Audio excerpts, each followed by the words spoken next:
Good evening and welcome to a special edition of Chicago Tonight Black Voices. I'm Brandis Friedman.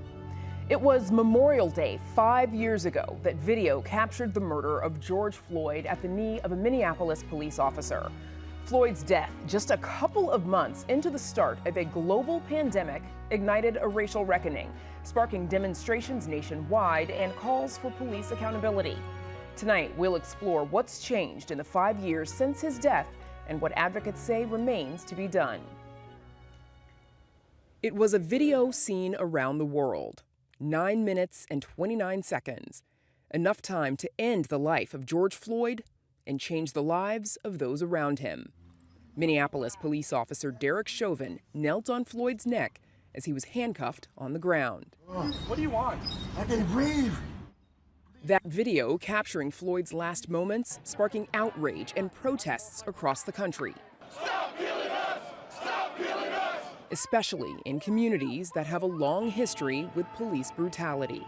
The video brought back that trauma of Laquan McDonald's death. Frustrations boiled over and some demonstrations turned violent, damaging businesses downtown and across Chicago's neighborhoods.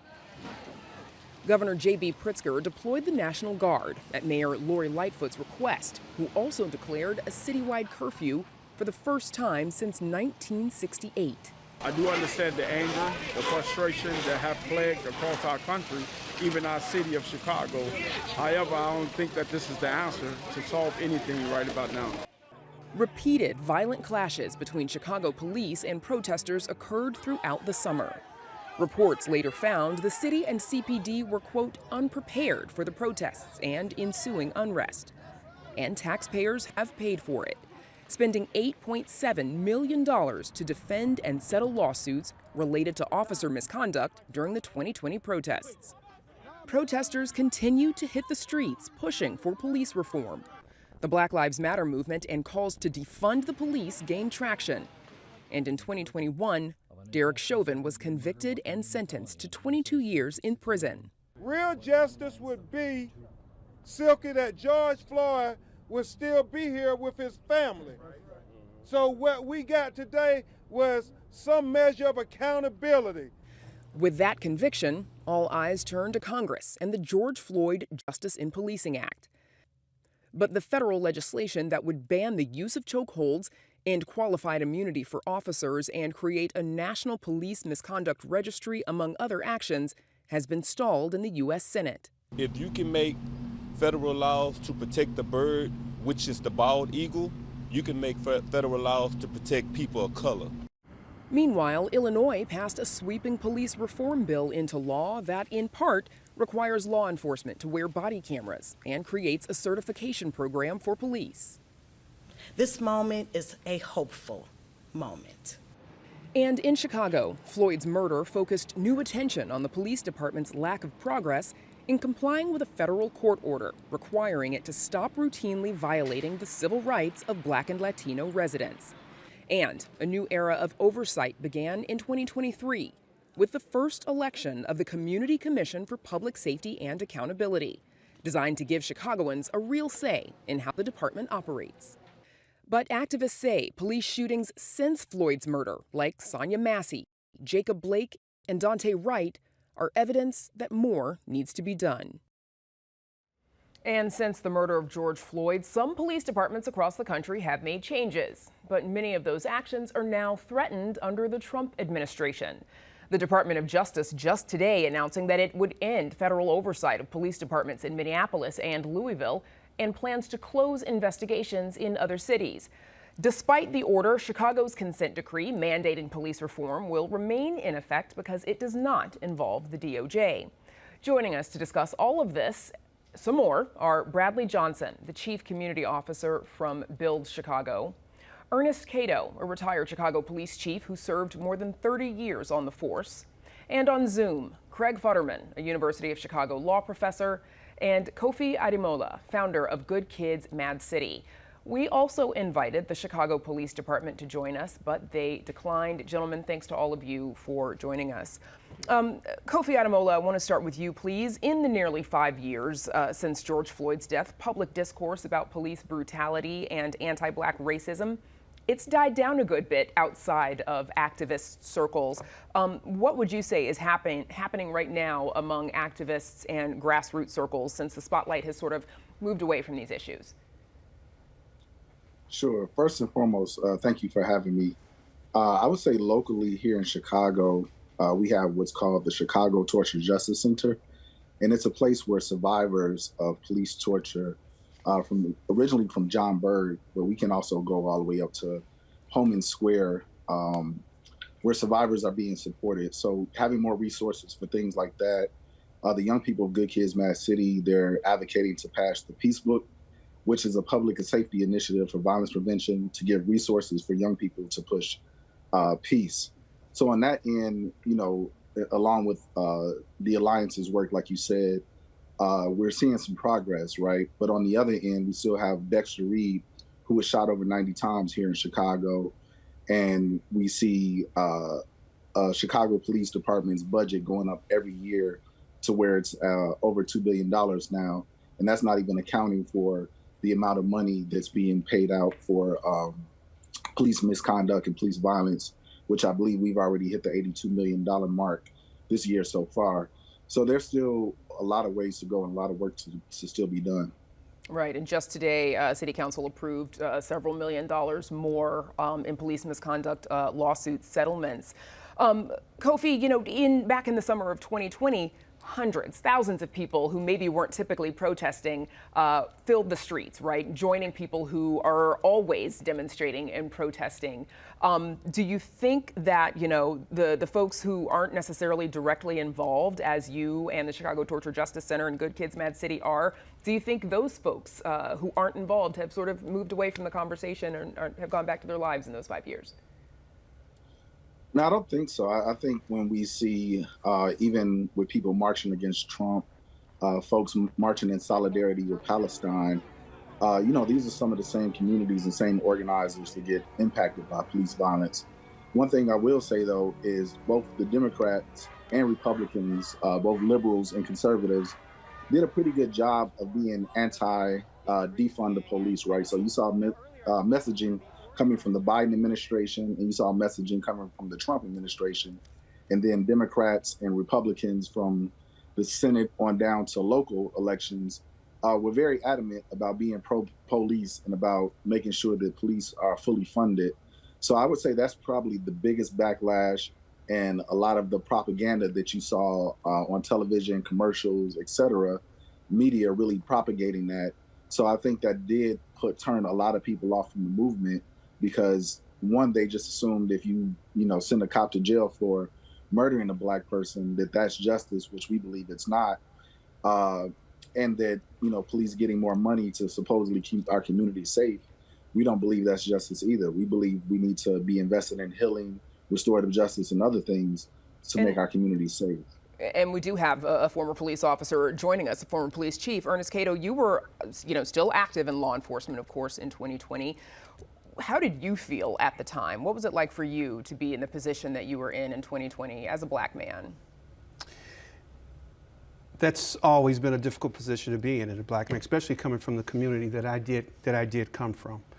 But having an understanding of communities that have not pretty much felt like they had a fair treatment, and then being in a position where I had to actually also provide some form of law enforcement. It's a tricky position, but my life prepared me for it. So I had an idea of what folks may have felt like from the community that I came from, but also knew that I had a job to do. The difficult part was trying to bring them both together. Bring them both together and understand, and make the community understand that we had a job to do, but at the same time, those who worked for me, I had to make them have an understanding of how the community felt. And the area that I worked in, we pretty much led that way on the west side of Chicago, pretty much having an understanding how the community felt, but understanding also we had to protect property and lives. So a fine line to walk for you. It was a tightrope. It was a tightrope. Sometimes I may have went home and I had to understand my purpose. What was my purpose? And my purpose was, again, to defend lives, protect property, but also have empathy with the community. Bradley Johnson, tell us about the work that Bill does to foster a positive police-community relationship. Yeah, so, Build as a youth development organization, since 1969, we've worked tirelessly to make sure that there's a relationship where we communicate regularly with police officers, with the police department.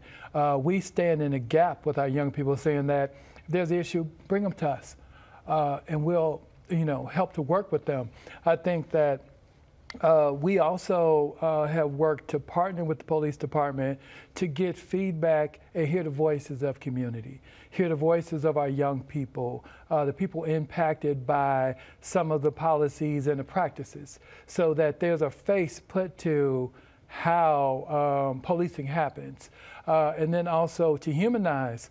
I sit on one of the advisory boards for the training academy for the police department, where myself, along with other leaders and nonprofits across the city, we actually get to review the annual trainings that police officers get, and where we're able to get feedback. And that feedback tends to be where, on the police side, I know they talk about constitutionality of their work, and also there is this this focus on making sure, in a way, in a shorter way, not to get in trouble, that there won't be, lawsuits. And I was just going to mention, I know that you also do some work with young people on how to interact with young people. Exactly. And how to interact with the police, excuse me. Yeah, so we do a lot of know your rights. We teach young people really, how do you actually respond to officers when they speak to you? Be courteous and listen, but also know what your rights are. But also, how do you actually remain safe so you don't escalate the situation? So that's really important. And the reason why is because sometimes with our young people, with their history and with the history that they picked up, they meet officers with aggression. Sometimes officers meet them with aggression, and they push it right back.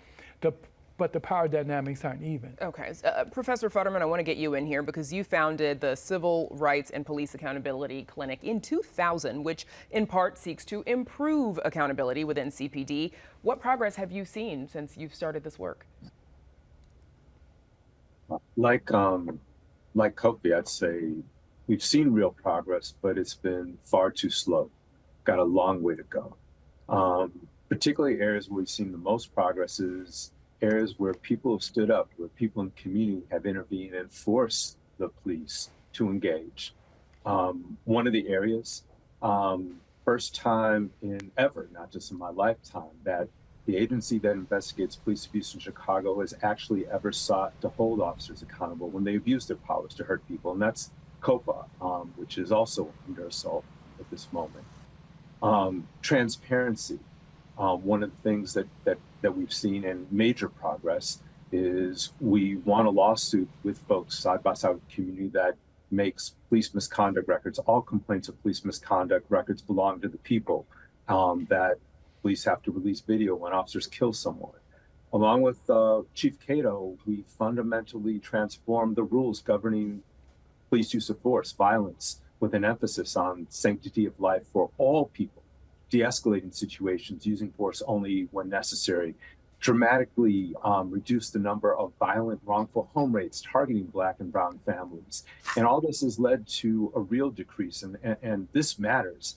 Police in Chicago have killed less people now than just 10 years ago, when it was basically like a weekly basis at the time when Officer Van Dyke shot those 16 shots mostly into the back of 17-year-old Laquan McDonald. But we still believe. Well, yeah, as you said, Professor, it sounds like there's still more work to be done. I wish we had more time to discuss it all with the four of you, but that's where we'll have to leave it. My thanks to Bradley Johnson, Ernest Cato, Craig Futterman, and Kofi Ademola. Thank you all.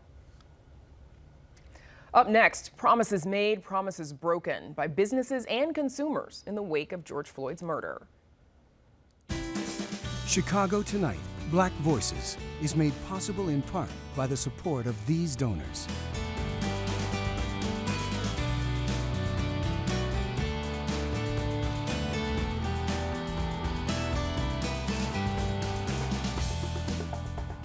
When Danielle Moore opened Semicolon Books in 2019, business was slow until the social justice movement after Floyd's death launched her store into the spotlight as Black businesses and books gained national attention. But looking back, Moore says that moment was short-lived, and many Black-owned bookstores, including her own, are facing challenges with little support. There's not one Black bookseller who will tell you that we didn't know that this is a passing fad. Whole companies are ordering 1,000 of these books that nobody's gonna read because they don't care enough. They would place the order for these books and pay for them and never pick them up. They had no intention of actually doing the work. They would just screenshot the receipt and put it on their social media to show that they did it. We still have these books from 2020 in our stores right now that customers have not picked up. Of, the 100,000 new customers that we gained, we've retained about 15,000 of those. While it felt good to finally feel like we could breathe a sigh of relief, we could make all of our bills this month. We could give more away in our community this month. It was also just waiting on that other shoe to drop. You can't count on fads or moments, on going viral or anything like that to actually sustain a business model. It's important that people genuinely consider the plight of entrepreneurship in the Black community and what it comes with. We recognize that at any point, we may not exist here anymore because we choose to do the work of community. And unfortunately, there's not a lot of people who give to community in that way. Moore also closed her Westtown shop permanently in January because of financial struggles. But after raising over $30,000 through a Kickstarter campaign, she's reopening it on Juneteenth with an added cafe. In the 2 years after George Floyd's murder, nearly 1,400 Fortune 1000 companies pledged a total of $340 billion towards fighting racial injustice. That's from an analysis by the McKinsey Institute for Black and Economic Mobility in 2023. 40% of companies made statements in support of racial justice. 30% made external commitments to promote racial equity in economic opportunities. But today, dozens and dozens of companies are dropping those three words, those three letters from the initiatives they launched so loudly 5 years ago. Here with more on this are Reverend Waltrina Middleton, Executive Director of Community Renewal Society, and on Zoom, Xavier Ramey, Chief Executive Officer of Justice Informed, and Mark Morial, President of the National Urban League. Welcome back to all of you. Thanks for joining us. Thank you. Xavier Ramey, let's start with you. What was at the core of those DEI, those diversity, equity, and inclusion pledges 5 years ago? Well, it was the desire to be on the right side of history in a way that would support the people that companies were trying to hire all along, as well as ensure that it propped up the brand. I think a lot of what the intentions were around the financial dollars that were being spent and committed by companies was to show that they were invested in the way that we expect them to be, which is we understand that companies have cash and they were committing that cash towards it. The challenge was that the commitments were not backed by real strategy, and they certainly weren't backed by real accountability that was both community informed and community accountable. They were accountable to themselves and their shareholders, and as soon as the market turned, so did their commitments. Reverend Middleton, what are the corporations saying then? What's the message when they abandon the DEI efforts as they have, whether it was quietly before Trump issued his executive order or since then? Well, I think a fellow panelist said it well. I think it speaks to just how superficial some of these commitments are. If you are genuinely committed to your customers, then you will be committed and faithful to them no matter how the tides turn. And I think that especially during the pandemic, many people were faithful to, let's say, a Target or what have you. And so to have these organizations to turn their back on communities now more than ever, where there's dire socioeconomic needs, is quite disappointing. Mark Morial, the National Urban League, you all released a report just last week examining the way government, institutions, advocates, and businesses respond to racial injustice. The subtitle of your report asks, was it a moment or a movement? What would you say it was?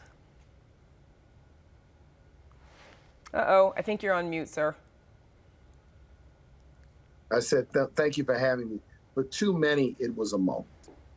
And many of us are still fighting to ensure that the legacy of George Floyd remains a movement. But this is not happening in a vacuum. It is under vociferous attack.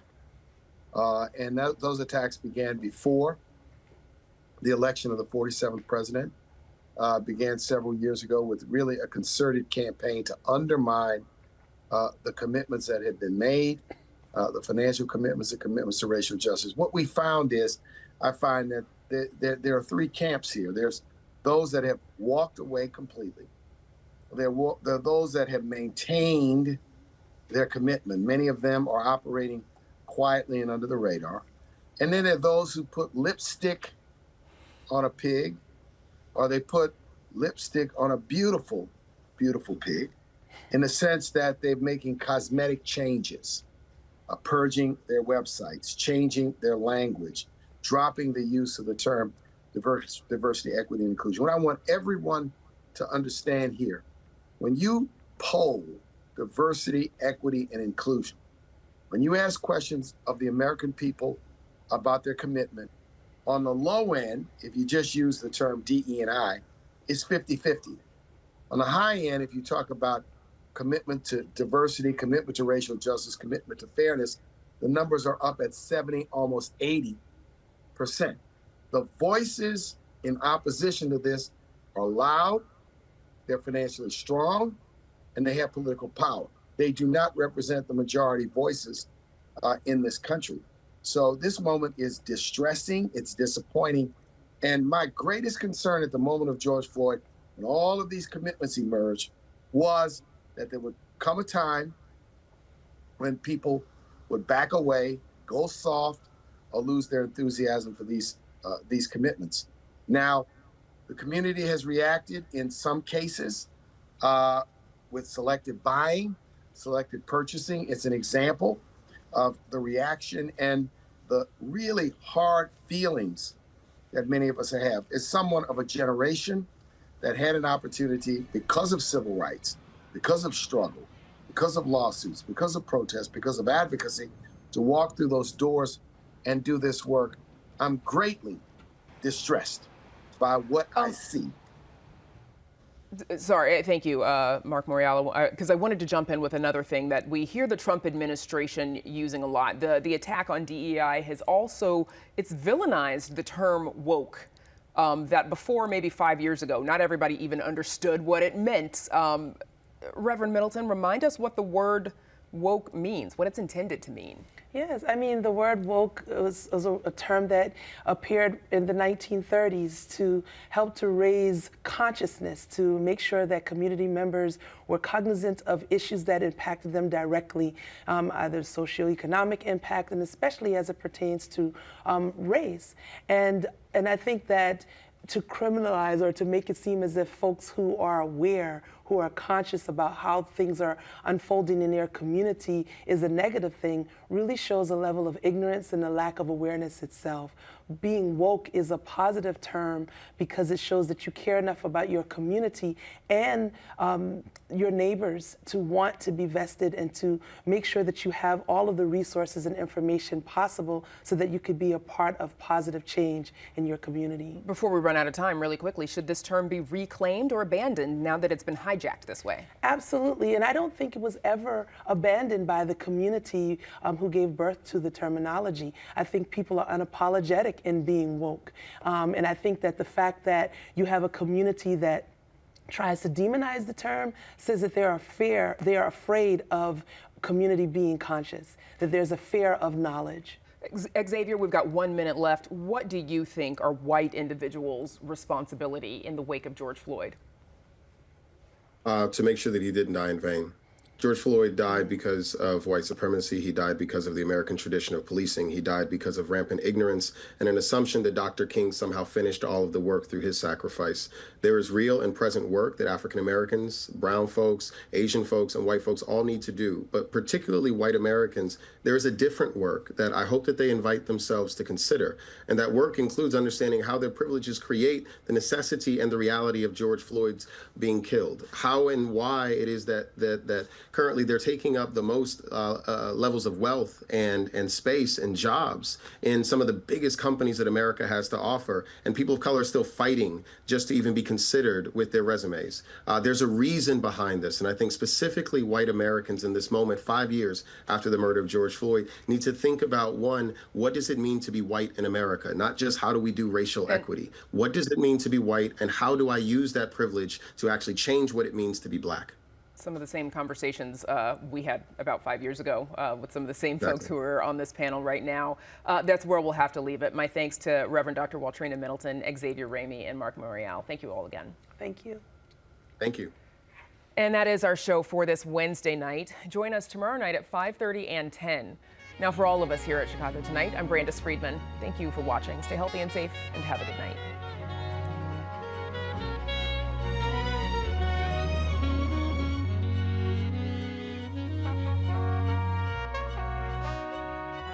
Closed captioning is made possible by Robert A. Clifford and Clifford Law Offices, a Chicago personal injury and wrongful death firm that supports educational initiatives in the legal profession.